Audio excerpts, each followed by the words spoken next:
My name is Tzivi. I am 11 years old and live in Tel Aviv.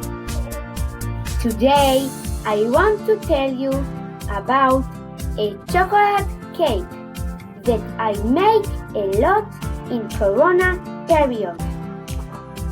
Are you ready to make with me a simple, delicious, and perfect chocolate cake? Let's get started! Step 1. Put all the dry ingredients in the bowl. 2.5 cups of flour, 2 cups of sugar, 1 cup of cacao, 2 packets baking powder. Step 2. Put all the rest ingredients in another bowl.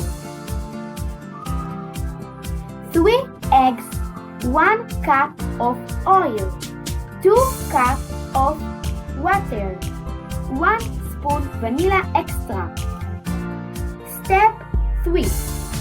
Put the wet ingredients in the dry ingredients and mix all together with hand mixer. Don't forget, oven in 118 degrees for 45 minutes. Ta-da! This is my chocolate cake and I like it. If you like my chocolate cake too, share this video and tell me in the comments. Bye!